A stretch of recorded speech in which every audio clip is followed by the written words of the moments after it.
म्हणतात. जय भवानी म्हटलं की जय शिवाजी म्हणायला लाखो तयार आहेत, पण छत्रपती शिवाजी महाराजांच्या छत्रपती शिवाजी महाराजांना हृदयात मुरवणारी माणसं किती आहे हा चिंतनाचा विषय आहे. शिवाजी या नावातच फार मोठी ताकद आहे. शिवाजी या शब्दाचा उलट शब्द तयार केला की शब्द तयार होतो जीवाशी. सर्वसामान्य माणसाच्या जीवाचे रक्षण व्हावं, जो आयुष्यभर त्यांच्यासाठी झटत राहिला त्याला शिवाजी म्हणतात. काय ताकद आहे नावातच, काय ताकद आहे शिवाजी या शब्दातच. कर्मवीर भाऊराव पाटलांनी छत्रपती शिवाजी विद्यालय सुरू केलं. हे विद्यालय चालवता यावं यासाठी भाऊराव पाटील घरोघरी जाऊन 1-1 रुपया गोळा करत होते. कोणा एका व्यापाऱ्याला कळलं की भाऊराव पाटील शाळेसाठी वर्गणी गोळा करत आहे. त्या व्यापाऱ्याने भाऊराव पाटलांची भेट घेऊन सांगितलं, पाटील गोरगरिबांच्या मुलाचं शिक्षण व्हावं यासाठी गरज पडली तर मी तुम्हाला किती पैसे देईल. भाऊराव पाटलांना आनंद वाटला. गोरगरिबांची मुलं शिकणार असेल आणि त्यासाठी जर देणगी मिळणार असेल तर काय हरकत आहे. जात्यावर दडता दडता बाई धान्यातलं मुठभर धान्य शाळेसाठी काढून ठेवायची. त्याला मुष्टीफंड योजना म्हणायचे. भाऊराव पाटलांनी होकार देताच व्यापाऱ्याने 1 लाख रुपयाचा धनादेश भाऊराव पाटलांच्या हातात देऊन सांगितलं, भाऊराव पाटील गोरगरिबांच्या मुलासाठी 1 लाख रुपये देतो. उद्या जर गरज वाटली तर पुन्हा माझ्याकडे या. किती पैसे देईल, फक्त एक अट आहे. भाऊराव पाटील म्हटले, काय अट आहे. व्यापारी म्हणाला, शाळेला दिलेलं शिवाजी नाव काढून त्या जागी शाळेला माझ्या वडिलांचं नाव द्या. किती पैसे देईल. भाऊराव पाटलांनी हातात आलेला 1 लाख रुपयाचा धनादेश व्यापाऱ्याच्या तोंडावर फेकून सांगितलं, गरज पडली तर भाऊराव पाटील स्वतःच्या बापाचं नाव बदलेल, पण शाळेला दिलेलं छत्रपती शिवाजी महाराजांचं नाव बदलणार नाही. ही शिवाजी या नावातली ताकद आहे. ही ताकद आपल्याला मुलांना सांगता येईल का. आम्ही मुलांना शिवाजी महाराजांचा इतिहास सांगितला, पण मुलांनी तो फक्त मार्कांपुरता अभ्यासला.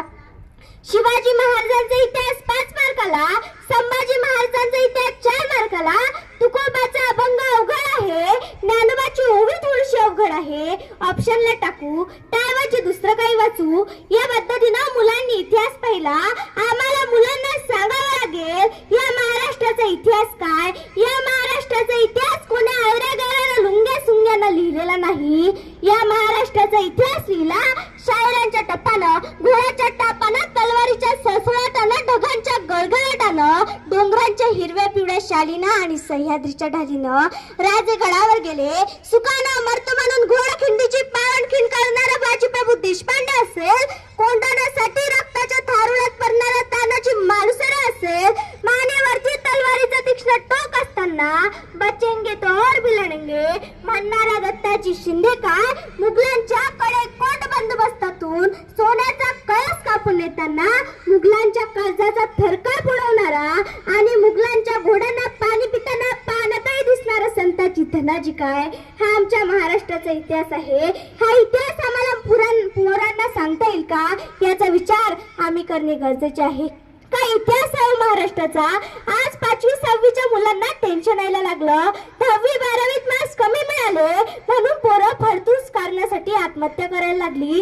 व्हॅलेंटाईनला कोणी नाही म्हटलं तरी मुलं आत्महत्या करायला लागली. काय इतिहास आहे कोंढाण्याचा. आऊसाहेबांना कोंढाण्याची परिस्थिती बघवत नव्हती. आऊसाहेबांनी सांगितलं, जा महादेवा राजांना निरोप पाठवा, कोंढाणा घेतला पाहिजे. महादेव रामोशाचं पोरग घोड्याला टाच मारली, राजांकडे गेला, सांगितलं कोंढाणा घेतला पाहिजे. आपल्या आईने आपल्याला काहीतरी मागावं आणि आपण देऊ नये. चला सैन्याची जुळवाजुळव करा आणि राजे स्वतः लढायला जाणार. तानाजीला कळलं, आपण इकडे वरंबाप म्हणून मिरवणार आणि आपला राजा लढायला जाणार. आपल्याला शोभायचं नाही. चला सुराजी, चला शिलार मामा, आपला राजा लढायला जाणार आणि आपण वरंबाप म्हणून मिरवणार. लग्न जवळ आलं असताना ही सगळी मंडळी लढायला जायला निघाली. कोंढाणा घेण्यासाठी बायको आडवी आली आणि सांगितलं, अहो पोराचं लग्न 2 दिवसावर आहे, किमान 2 दिवस तरी थांबा. त्याच्या डोक्यावर 4 अक्षदा टाका, मग हवं तर लढायला जा. तुमच्या लढाया, तुमचं राजकारण रोजच आहे, पण पोरासाठी 2 दिवस तरी थांबा. बायकोच्या डोळ्यातले अश्रू पाहिले आणि तानाजीने सांगितलं, तुझ्या धनाची तुला काळजी वाटते आणि स्वराज्याचा धनी तिकडे जीव जोखमीत घालून लढायला जाणार. थांब, तुझ्या कुंकवासाठी रडते ना. तानाजीनं स्वतःच्या हाताने बायकोच्या कपाळावरलं कुंकू पुसलं आणि सांगितलं, या कुंकवासाठी रडू नको. जिंकून आलो तर आम्ही आमच्या हाताने कुंकू लावू. आणि तानाजी लढायला जायला निघाला. या कड्यातनं त्या कड्यातनं वरती जायचं कसं? कड्याच्या खाली येऊन पोचले. घोरपडे नावाचा गृहस्थ कड्या कपारीत पाय ठेवत कसा बसा वर चढला. तानाजी म्हणाला, जा मावळ्यांनो, जा वर जा. घोरपडे मागं फिरले. का घोरपडे मागं का फिरले? तुला माझा काळ दिसला का? अरे, समोर जर काळ असला तर तानाजी काळाची सुद्धा खानोडी करून खाईल. जा घोरपडे पुढं. घोरपडे पुढे गेले. 342 मावळा वर गेला. वर कमलकुमारी आणि उदयभानचा संवाद सुरू होता. उदयभान कमलकुमारीला विचारतो, तुझ्या रक्षणासाठी कोण येणार? द्रौपदीच्या रक्षणासाठी कृष्ण धावून आला होता. तुझ्या रक्षणासाठी कोण येणार? हे म्हटल्याबरोबर तानाजी पुढे ठेवला आणि तानाजीने सांगितलं, तुझ्या रक्षणासाठी कोण? तुझा बाप समोर उभा आहे. तानाजीला पुढे पाहिलं. या कड्यातनं त्या कड्यातनं तुम्ही वरती आलात कसा? इथून जर वरती यायचं असतं तर काळ सुद्धा घाबरला असता. तलवार खाली ठेवली. गड तुम्हाला देव केला. अरे, तलवार काय खाली ठेवता? एखाद्या कुत्र्याच्या भोवती तुकडा टाकावा आणि त्या तुकड्याभोवती लोंढा घडावा. तेवढ्यात मावळ्यांची नाही. जगेल तर भगवासाठी आणि मरेल तर स्वराज्यासाठी. चल, तलवार उचल. उदयभानना तलवार उचलली. उदयभानशी शरीरयष्टी 24-25 वर्षाचं पोरग. हातात जर पहार दिली तर पहारीचा सुद्धा 4 चाकळा तयार करीन अशी उदयभानची शरीरयष्टी होती. उदयभानचं आणि तानाजीचं युद्ध सुरू झालं. लढता लढता तानाजीची ढाल तुटली. लढता लढता तानाजी खाली पडला. पडलेल्या तानाजीला लाथ मारून उदयभान पुढे निघाला. 80 वर्षाच्या शेलार मामाने ते पाहिलं. 80 वर्षाच्या शेलार मामानं उदयभान आवाज दिलाय, अरे हिजड्या, माझ्या तानाला लात मारून चालला. हिम्मत असेल तर माझ्यावर चाल करू नये. तीच रक्ताळलेली तलवार शेलार मामावर फिरून टाकली. शेलार मामाने वार हुकून उदयभानला 4ही मुंडात शीत केलं. 80 वर्षाच्या म्हाताऱ्याने उदयभानाच्या छातावर बसून कोणत्या तलवारीनं नाही, कोणत्या बिछवानं नाही, तर 80 वर्षाच्या म्हाताऱ्यानं शेलार मामानं उदयभानच्या छातावर बसून स्वतःच्या दातानं त्याच्या नरडीचा घोट घेतला. ही ताकद 80 वर्षाच्या म्हाताऱ्यात कुठून आली? ही हिंदवी स्वराज्य कुणाची मक्तेदारी नाही बाबांनो. ही हिंदवी स्वराज्य तुमच्यासाठी आहे. हा विश्वास जर निर्माण करण्याचं काम कोणी केलं असेल तर ते छत्रपती शिवाजी महाराजांनी निर्माण केलंय. पोरांना सांगा, आमच्या महाराष्ट्राचा इतिहास काय? विठोजी आणि मालोजी भोसले घराण्यात जन्माला आलेली ही 2 पोरं आखाड्यात जर उभी राहिली तर आजूबाजूच्या गावांमध्ये जोड मिळत नव्हता. एकदा विठोजी आणि मालोजी भोसले जाधवांच्या दरबारात गेले. जाधवांच्या मांडीवरती जिजाऊ साहेब बसल्या होत्या. दुसऱ्या मांडीवरती जाऊन शहाजीराजे बसले. आपल्या बापाच्या मांडीवरती कोणीतरी येऊन बसलं हे पाहिल्यावर जिजाऊ साहेबांनी चुमकुरे काढायला सुरुवात केली. शहाजीराजांनी ताटातला गुलाल घेतला, जिजाऊंच्या गालावरती लावला. जाधव म्हटले, बघा जोडा काय शोभून दिसतो. भोसले म्हटले, ऐकलत का? जाधवांनी त्यांची लेक आम्हाला देव केली. जाधव म्हटले, भोसले, आमच्या बरोबर जर सोयरीक करायची असेल तर आधी आमच्या बरोबरीचं व्हावं लागेल. जाधव कुठं, भोसले कुठं? जाधवांची आणि भोसल्यांची सोयरीक होत नाही. राग आला, घरी निघून गेले. जाधवांच्या बरोबरीचे झाले, नंतर सोयरीक झाली. अशाच एका कार्यक्रमाच्या निमित्तानं भोसले जाधवांच्या दरबारात गेले. खंडागडे होते. कोणीतरी येऊन सांगितलं, अरे खंडागडेचा हत्ती पिसाळलाय, जा जरा त्याला ताब्यात घ्या. खंडागडेच्या पिसाळलेल्या हत्तीला ताब्यात घेण्यासाठी जाधवांचं 4-5 सैन्य केलं. 4-5 सैन्य हत्तीने पायाखाली आणलं, पण हत्ती काही ताब्यात येत नव्हता. समोर भोसले होते. संभाजी भोसलेने सांगितलं, जाधव, हत्ती जर ताब्यात घ्यायचा असेल तर त्यासाठी मनगटात रग लागते. ती रग जाधवांच्या मनगटात नाही. संभाजी भोसले स्वतः उठले आणि हत्तींवर तलवार फिरून टाकली. संभाजी भोसले खंडाकडे ओरडून सांगित होते, जाधव हत्तीला मारायला नाही सांगितलं, हत्ती ताब्यात घ्यायला सांगितलं. संभाजी भोसलेंनी सांगितलं, जाधव जर हत्तीला ताब्यात घ्यायचं असेल तर त्यासाठी मनगटात रग लागते. ती रग जाधवांच्या मनगटात नाही. मुख्य जनावर कसला वार करताय, आमच्यावरती वार करा. दत्ताजी जाधव स्वतः उठले, नानातून तलवार काढली आणि तीच रक्ताळलेली तलवार संभाजी भोसलेंवर फिरून टाकली. संभाजी भोसलेने पहिलाच वार हातावरती झेलला. दुसऱ्याच वारात संभाजी भोसलेंना खाली पडलं. भाव आणि धीर रक्ताच्या थारोळ्यात कोसळलेलं पाहिलं तरी मासाहेब जिजाऊंनी 2-2 छत्रपती घडवले. छत्रपती शिवाजी महाराजांवर एक संकट आलं. सिद्धीजोर नावाचं गड होता पन्हाळा. वेढा पडला होता गडावरती 42,000चा. गडावरती फक्त 1200 मावळे होते. सुटणं अशक्य होतं. वेळा रात्रंदिवस सुटतच नव्हता. काय करावे? धो-धो पाऊस सुरू झाला आणि धो-धो पावसात महाराजांच्या डोक्यानं प्लॅन केला. 2 पालख्या काढायच्या. एका पालखीत मी बसणार आणि एका पालखीत माझ्यासारखा दिसणारा पोरगा बसवायचा आणि 2 बाजूला 2 पालख्या सरकवायच्या. सगळं नियोजन झालं. आता महाराजांसारखा दिसणारा, महाराजांसारखीच दाढी, महाराजांसारखा चेहरा असा असणारा पोरगा पाहिजे होता. आणि असा फक्त एकच पोरगा गडावरती होता. त्याचं नाव होता शिवा काशीद. राजे गडावर नसले की मावळे महाराज समजून त्यालाच मुजरा करायचे. पण त्याला म्हणायचं तरी कसं? अजून 3च वर्ष झाली होती लग्नाला त्याचं काही बरं वाईट झालं तर काय उत्तर देणार त्याच्या आईला? काय सांगणार त्याच्या बायकोला? महाराज त्याला काही म्हटलेच नाही. तोच पोरगा 3-4 तासांनी महाराजांजवळ आला आणि मुजरा करू लागला. त्या काळी मुजरा करण्याचा अर्थ असा की शिवाजी राजांना काहीतरी मागायचं. महाराज म्हटले, कशासाठी रे मुजरा? काय पाहिजे? शिवा काशीद म्हटला, राजा तुमच्या डोक्यावरचा मुकुट घालण्यासाठी धडा सिर पडतील. तुमच्या डोक्यावरचा मुकुट माझ्या डोक्यावर घाला. तुमची भवानी तलवार मला लावायला द्या. तुमच्या अंगातले कपडे मला घालायला द्या. तुमचा शेला मला बांधायला द्या.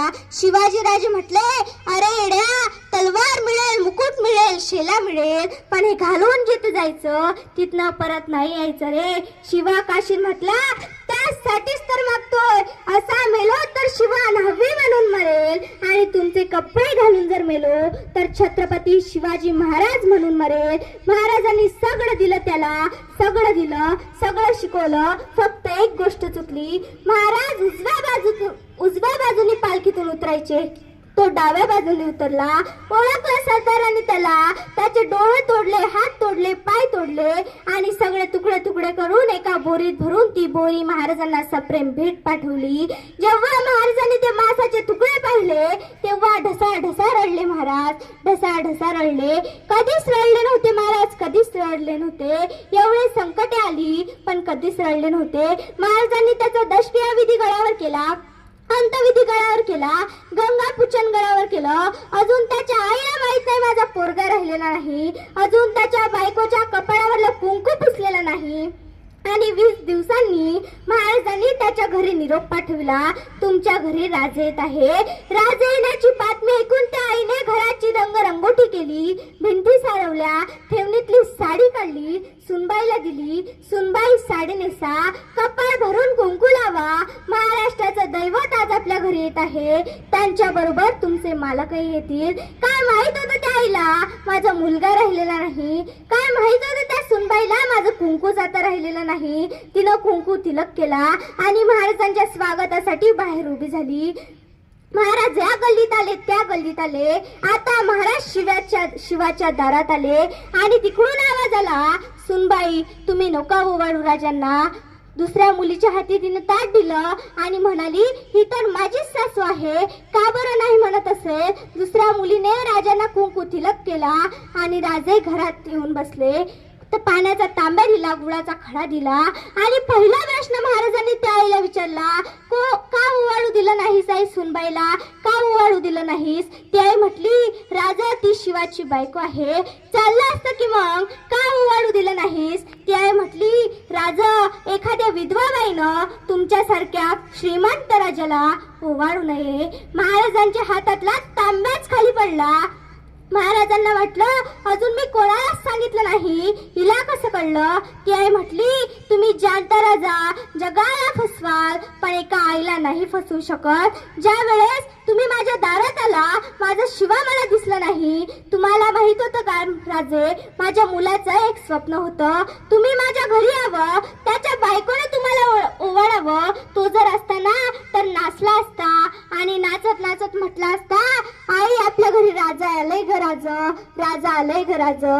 ज्या अर्थी तुम्ही माझ्या घरी येता, माझा मुलगा येत नाही, त्या अर्थी तो राहिलेला नाही. सोन्या चांदीनं भरलेली ताट आणली. ती आई म्हटली, नको मला सोनं, नको मला चांदी. शिवाजी राजे म्हटले, मग काय देऊ आई? ती आई म्हणाली, राजा दर बैल पोळ्याला माझा शिवा घरी यायचा, माझ्या हातची पुरणाची पोळी खायचा, माझ्या बैला वासरांना पुरणाची पोळी खाऊ घालायचा. इथून पुढे तुम्ही माझ्या घरी येत जा, माझ्या बैला वासरांना पुरणाची पोळी खाऊ घालत जा, माझ्या हातची पुरणाची पोळी खात जा.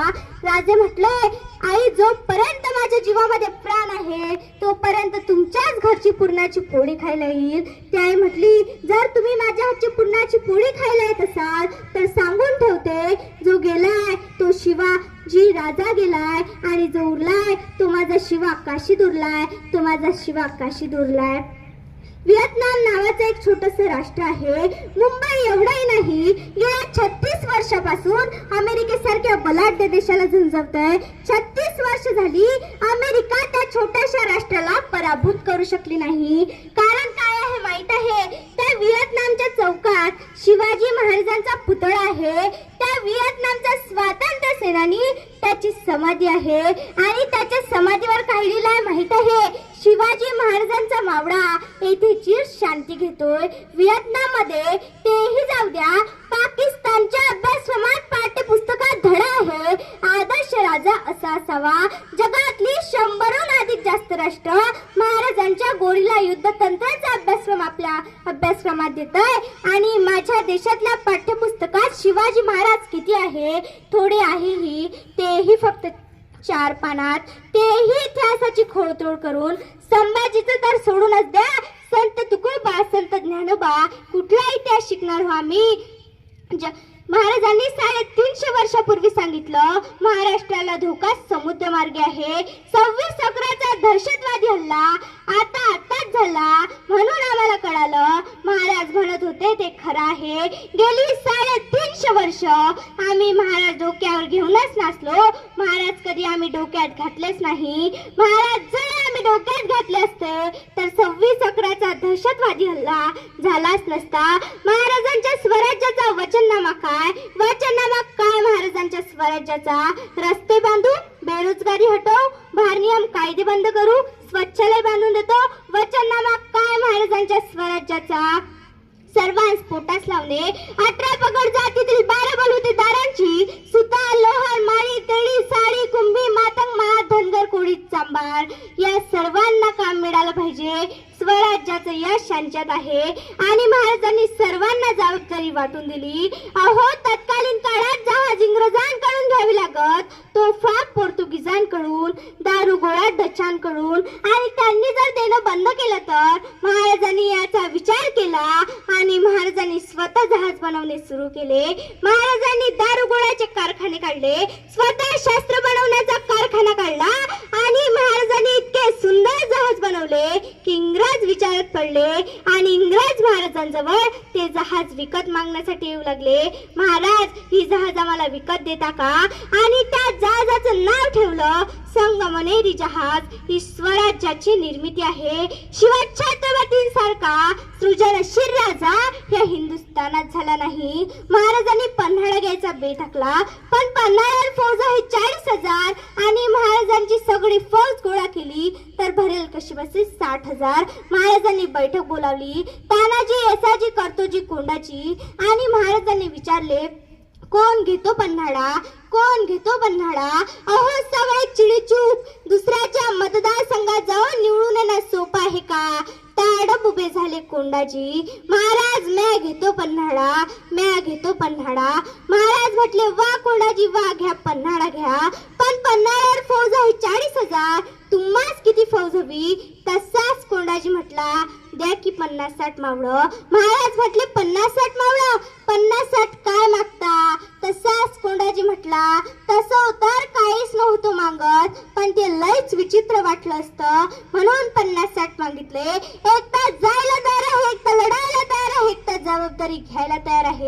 तरी महाराजांनी त्याला 1,500ची फौज दिली. सोबत तानाजी दत्तोंना दिलं आणि 6 मार्च 1673ला रात्रीचे 12:30 वाजता कोंडाजी निघाला, पन्हाळ्यावर पोचला. महाराजांच्या सर्व लढाया रात्रीच्या. कोंढाणा घेतला रात्री, तोरणा घेतला रात्री, त्यातल्या त्यात निम्म्याच्या वर लढाया अमावस्येच्या रात्री. दिवस शुभ आहे का, मुहूर्त काढलाय का, प्रस्थानाची वेळ काय, प्रकारच नाही. हल्ली आमच्या घरातला करता माणूस कामासाठी बाहेर निघतो, 4-5 पावलं चालतो, पुन्हा घरात येतो. बायको विचारते काय झालं, काही नाही, मांजर आडवी गेली. जी माणसं कारण सांगतात ना, त्यांच्या गड्यात यशोगाथा कधीच माळ घालत नाही. आणि शिवचरित्र हा जगातला असा एकमेव इतिहास आहे, इथे कारण सांगताना कुणीच दिसलं नाही. बघा ना, महाराजांचा दुसरा पुत्र राजाराम पालथा जन्माला आला. आता पालथा जन्माला ना आपल्यात अपशगुन मानलं जातं, पण दस्तूर खुद्द महाराजांचाच मुलगा पालथा जन्माला आला. मासाहेब काळजीत पडल्या आणि काळजीतच महाराजांजवळ आल्या. राजे राजकुवर जन्माला आले, तुम्हास मुलगा झाला.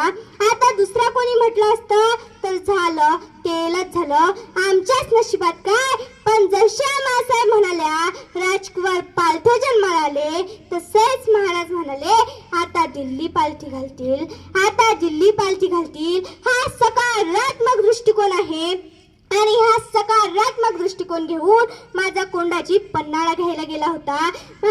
महाराजांनी त्याला 1,500ची फौज दिली. आता 1,500च्या फौजेचा तरी चांगला उपयोग करावा की नाही, नाही केला. दत्तोजींना म्हटलं अवघे 60 गडी माझ्यासोबत द्या, बाकी सगळे हातात 5-5, 6-6 मशाली घेऊन गडाच्या पायथ्याशीच उभे राहा. अवघे 60 गड घेऊन कोणाची सरसर भरभर वर चढला, आडव्या येणाऱ्यांना कापून टाकलं, रक्ताच्या चिरकांड्या उडाला आणि किल्लेदाराच्या महालात पोचला. किल्लेदाराला जाग यायच्या आधीच त्याच्या छाताळावर पाय ठेवून त्याला म्हटलं चाब्या दे, गडाच्या चाब्या दे. किल्लेदार बेभान होऊन इकडे तिकडे पाहू लागला.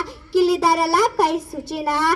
तसाच कोणाला म्हटला इकडे तिकडे काय बघतोस, खाली माझं 50,000चं सैन्य आहे. किल्लेदाराने खाली पाहिले, त्याला मशाली दिसल्या. त्याला वाटलं खरंच 50,000 आहे. दिल्या चाब्या काढून. सकाळी कळलं 1,500 होते. आम्ही करतो काय राजकारण, दंडाच्या बळावर मनाच्या चांगुलपणावरती करता येत नाही, ते बुद्धीच्या कसरतीवर करावं लागतं. आणि महाराजांचं सगळं राजकारण हे बुद्धीच्या कसरतीवर होतं. तुम्ही काम किती करता याला महत्व नाही, तुम्ही काम कसं करता याला महत्व नाही, तुम्ही तुमच्या कामाचं नियोजन कसं करता हे फार महत्वाचं आहे. आणि या नियोजनाचा, व्यवस्थापनेचा शिवचरित्र हा सर्वोत्कृष्ट नमुना आहे. अफजल खानाला भेटून मारलं, शाहिस्ते खानाला घरात घुसून मारलं.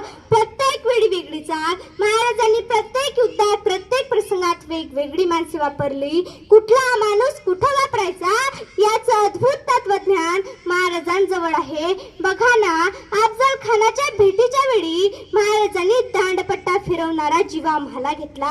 आणि संभाजी कावजी कशासाठी, जर अफजल खान वाचला तर त्याला जिवंत मारून टाकायचं.